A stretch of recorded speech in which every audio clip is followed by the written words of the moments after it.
పోలీసులన్నా court అన్నా మనకి మంచినీళ్ళ ప్రాయమేగా అనుకున్నాను కానీ ఆడిట్ట సాకిరేవు పెట్టి సాగుపోతాడని కల్లో కూడా అనుకోలా. మండిపోతోందయ్యా గుండెకాయ. పెళ్ళం పక్కింటాడితో లేచిపోయి ఎదురింట్లోనే కాపురం పెట్టినా జనం మనకి మగతనం లేదని నవ్వుకుంటారేమో గాని ఓట్లేయడం మానరు. అట్టా ఇంటి మీదో ఒంటి మీదో దెబ్బ కొడితే నేను ఫీల్ అయ్యేవాడినే కాదు. ఈ దొంగనాయాలు ఓటింగ్ మీదే దెబ్బ కొట్టాడే. అసలు ఏం చూసుకున్నయ్యా ఆడికింత పొగరు? ఆడికేముందండి, ఈడి సంపాదన తప్ప పెద్దాళ్ళు ఇచ్చింది ఏమీ లేదు. పోనీ పెళ్ళం తరఫున ఏమన్నా కలిసి వచ్చిందంటే పిచ్చి ఏదవా. ఏరి కోరి పేరెంట్ పిల్లని ప్రేమించి పెళ్లి చేసుకున్నాడు. చా లవ్ మ్యారేజ్ కూడానా లప్పంగి ఎదవకి? మరి ఇంకే ఆడి మదం దించే మార్గం ఆడే ఇచ్చాడు. అంటే డౌట్లు అడక్కు, పని చూడు. వీరేశ్వరరావు దుర్మార్గానికి తల్లిని పోగొట్టుకుని పిచ్చివాడైన తండ్రి ఆదరణకు దూరం అయిపోయినా ఆ పసివాణ్ణి నేనే తెచ్చి పెంచాను. మానవత్వాన్ని కూడా తప్పుడు బుద్ధితో చూసే నీలాంటి లాయర్లు ఉండబట్టే ప్రజల కోట్ల మీద నమ్మకం పోయింది. తెలివితేటల్ని తొలి మీద నిందలు వేయటానికి కాక జీవితాన్ని నిలబెట్టడానికి ఉపయోగిస్తే మంచిది. వెళ్ళు, ఆ నోటిని ఫినాయిల్తో కడుక్కో. Get out.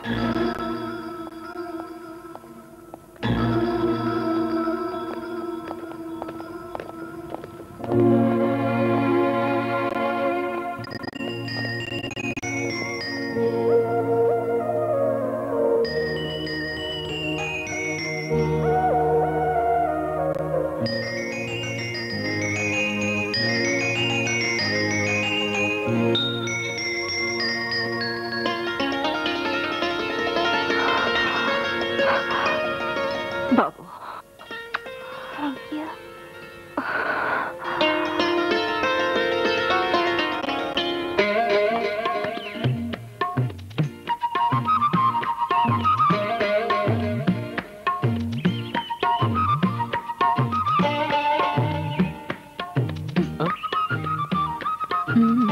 అదే ఈ రోడ్ ఎప్పుడు బెడ్రూమ్ అవుతుందా, ఈ కార్ ఎప్పుడు డబుల్ కాట్ అవుతుందా అని ఆలోచిస్తున్నాను. లక్ష్మి లక్ష్మి లక్ష్మి, పిచ్చి పిచ్చి ఆలోచనలు కట్టిపెట్టి బయలుదేరతారా? నేను ఇంటికి వెళ్ళాలి. అది కాదు లక్ష్మి, నేను చెప్పేది విను. ఇప్పుడు నువ్వు ఇంటికి వెళ్ళగానే మీ అక్క అయితే నీకు డ్రైవింగ్ లైసెన్స్ వచ్చిందని చెప్తావు కదా, అప్పుడే మన ప్రేమ సంగతి కూడా బాష్ హార్న్ కొట్టినట్టు చెప్పేయి. అమ్మో, ఇంకేమన్నా ఉందా? మా అక్క పేరుకే కాదు మనిషి కూడా చెప్పదేవే. నువ్వు ఉన్నావు ఎందుకు, పేరు మాత్రం ఝాన్సీ లక్ష్మి. ఆ మాత్రం ధైర్యం చేయలేవు. అదే ఏం లేదు, నీ పేరు స్వరాజ్యమనో స్వతంత్రమనో పెట్టుండాల్సిందే. మనం చక్కగా ఎక్కడికైనా లేచిపోయేవాళ్ళం. అంత కర్మ మనకెందుకులే గాని అక్కకి ఎలా నచ్చ చెప్పాలో నేనే ఓ ఐడియా వేస్తాలే. దిక్కుమాలిన మాటలు ఇచ్చి మన వాళ్ళని చెడగొట్టిపోయాడయ్యా ఇంగ్లీషోడు. సారీ అనగానే తప్పు చెరిగిపోద్దా, థ్యాంక్ యూ అనగానే రుణం తీరిపోద్దా? భలేవారు సార్, మీ మేలు మర్చిపోతానా? నాకు ఉద్యోగం ఇప్పించి నన్ను మనిషిగా నిలబెట్టిన మహానుభావులు మీరు. ఆ మాత్రం గుర్తుంటే చాలు. నీకెప్పుడు ఏ పని ఉన్నా మొహమాట పడకుండా నా దగ్గరికి రా. పోయి ఉద్యోగం జాగ్రత్తగా చేసుకో. వస్తా.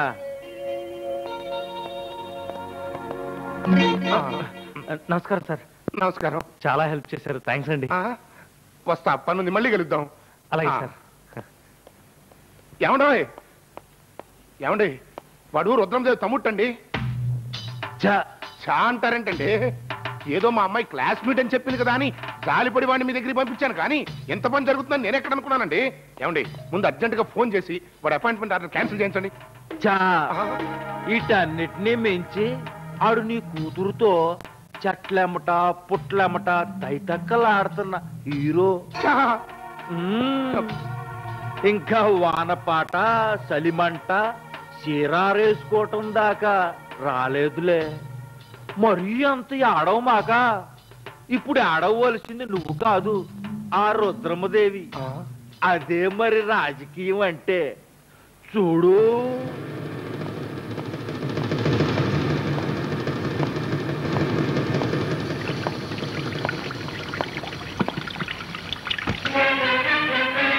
ఆచార్యదేవ, ఏమంటివి జాతి నెపమున సూతసుతుల కింద నిలువ అర్హత లేదందువా? ఎంత మాట, ఎంత మాట! ఇది ఛాత్ర పరీక్ష గాని క్షత్రియ పరీక్ష కాదే. కాదు, కాకూడదు. ఇది కుల పరీక్ష ఎందువా? నీ తండ్రి భరద్వాజుని జననమెట్టిది. అతి జుగుప్సాకరమైన నీ సంభవం ఎట్టిది. మట్టి కుండలో పుట్టితివి కదా. నీది ఏ కులము? ఇంత ఏల అస్మత్పితామహుడు కురుకుల వృద్ధుడైన ఈ శాంతనవుడు శివసముద్రుల భార్యవు గంగా గర్భమున జనించలేదా? ఈయనదే కులము.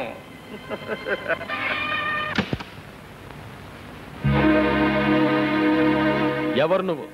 ఏమిటి నీ గొడవ అనేగా మీ ప్రశ్న. నేను రాజు డ్రైవింగ్ స్కూల్ ప్రొపరైటర్ని. బాడీ విలన్లా కనిపించిన మనసు మాత్రం హీరో మోడల్. స్వయం కృషి ఇంజిన్, లోడ్ కెపాసిటీ నెలకి 3000 పైనే. డ్రైవర్ రాముడు కనుక ఎన్టీఆర్ అంటే అభిమానం. అమ్మా నాన్న ఎవరో తెలియని అనాథని గనక దానవీర సూరకర్ణ డైలాగులంటే ప్రాణం. చదువు డిగ్రీ. ఇదండి నా బయోడేటా. ఇదంతా మీకు ఎందుకు చెప్పానంటే just I want to marry your sister. Already love అయిపోయింది.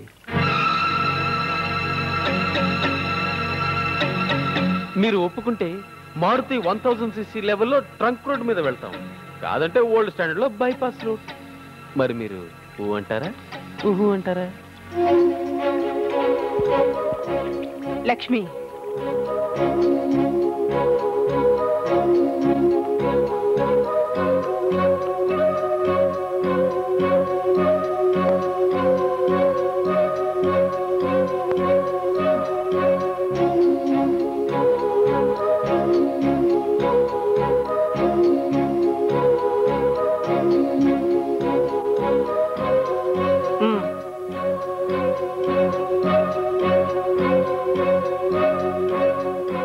Lakshmi,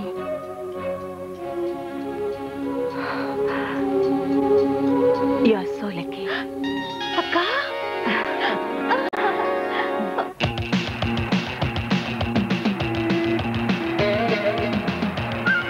you are great darling.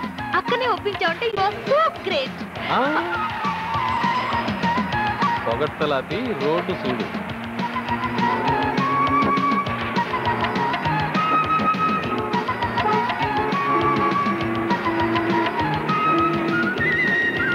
అక్క గ్రీన్ సిగ్నల్ ఇచ్చిందంటే మన దారికి ఎదురులేదంతే. Don't worry.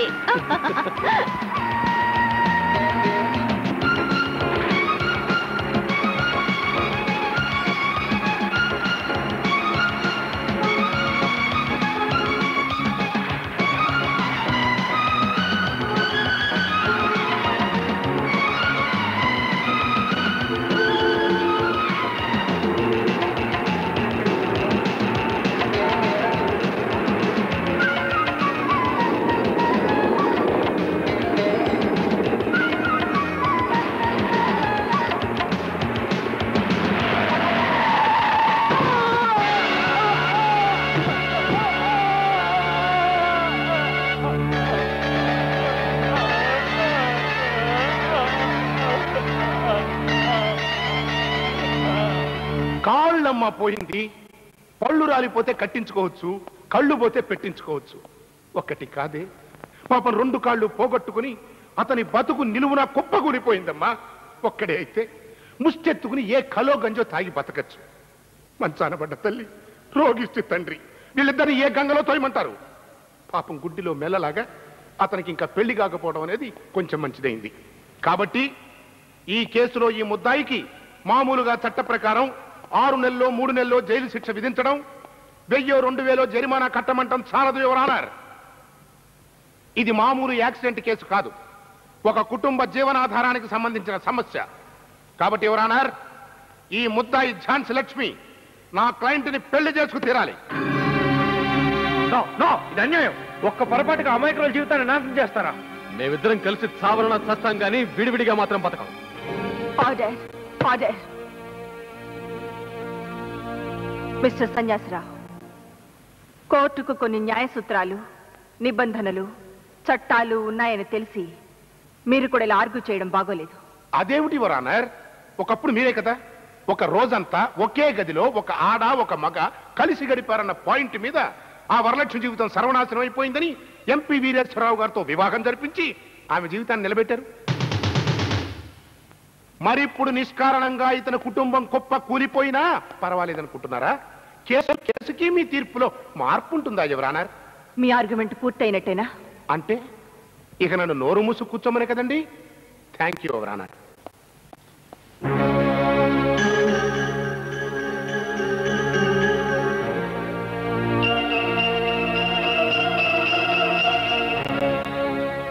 Excuse me your honour. ఉరి తీసే ముందు ఖైదీకి కూడా ఆఖరి కోరిక చెప్పుకునే అవకాశం ఇస్తారు. మీరు తీర్పు చెప్పే ముందు చివరిగా ఒక్క మాట చెప్పుకోవచ్చా? ఆయన్ని పెళ్లి చేసుకోమనడమే మీ నిర్ణయం అయితే ఆ తీర్పుతో పాటే నాకు విడాకులు ఇప్పించండి. నాకు ఈ పెళ్లి ఇష్టం లేదు. అది సారీ యువరానర్. ముద్దాయి ఇష్టాయిష్టాలను తెలుసుకుని ఇవ్వడానికి శిక్షలు, తీర్పులు, ప్రెజెంటేషన్ ఆర్టికల్స్ కావచ్చు. కానీ నేను మిమ్మల్ని అడుగుతున్నది ప్రెజెంటేషన్లు, బహుమతులు కాదు జస్టిస్. న్యాయం. నాకు న్యాయం చేయండి ఆనరబుల్ జస్టిస్. నాకు విడాకులు ఇప్పించండి. అదే ఎందుకు ఇవ్వాలి? ఏ ఆధారంతో ఇవ్వాలి? అదేం ప్రశ్న యువర్ ఆనర్. ఆడపిల్లకు సిగ్గే ఆభరణం అనుకునే ఈ పవిత్ర భారతదేశంలో ఒక ఆడది సిగ్గు విడిచి 10 మందిలో ఈ మొగుడు నాకొద్దు అందంటే ఎందుకో ఏమిటని ఎదురు ప్రశ్నించకుండా విడాకులు ఇవ్వాలని మీరే చెప్పారుగా మేడం. మర్చిపోయారా? ఒకసారి పాత ఫైళ్లు తిరగేసి చూడండి.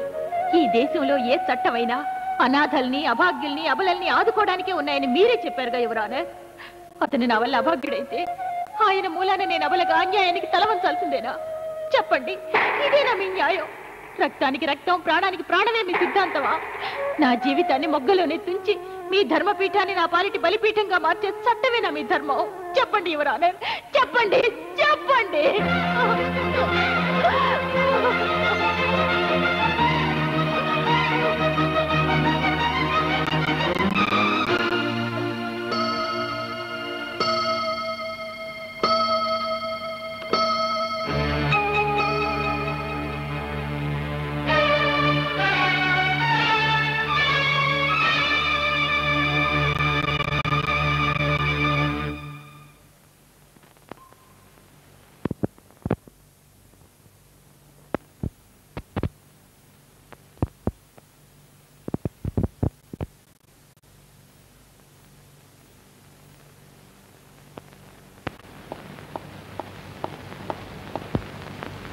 భారతదేశము నా మాతృభూమి, భారతీయులందరూ నా సహోదరులు.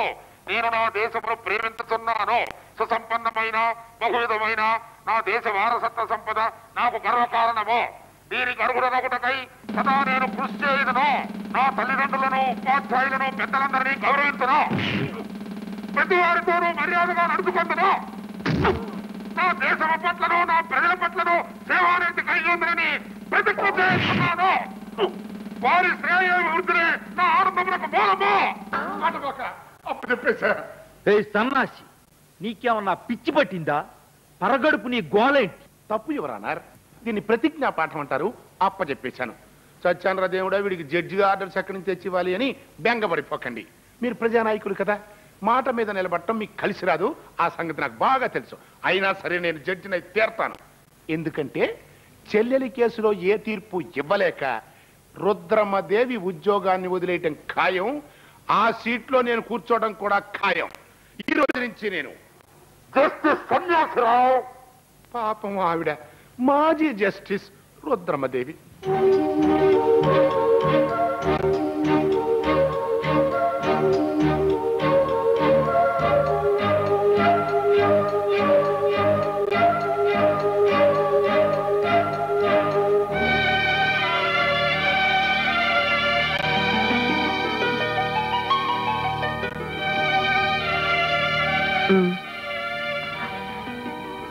తీర్పు అమ్మా.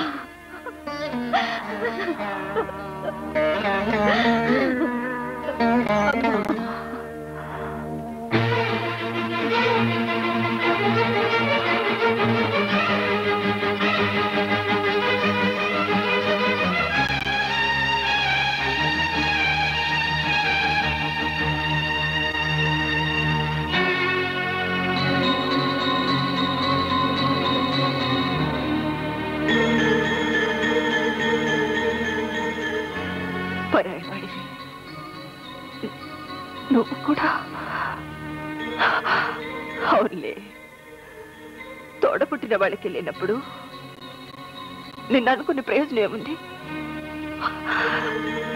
నాకు తల వప్పులు తెచ్చినా నువ్వు తల వంచుకునే పరిస్థితి ఇంకెప్పుడు తెచ్చుకోకు. భర్త అవమానపడితే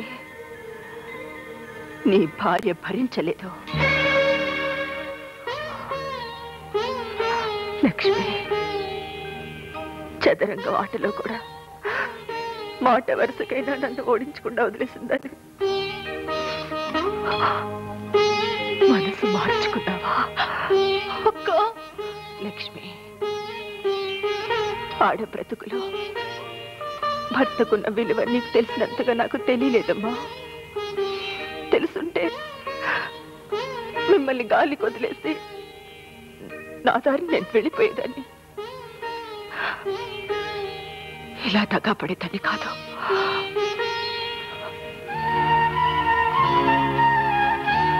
గాంధీ, స్వతంత్రం ఎలా సంపాదించుకోవాలో, స్వేచ్ఛగా ఎలా ప్రవర్తించాలో నువ్వు వీళ్లకు నేర్పే వరకు, ఈ క్షణం వరకు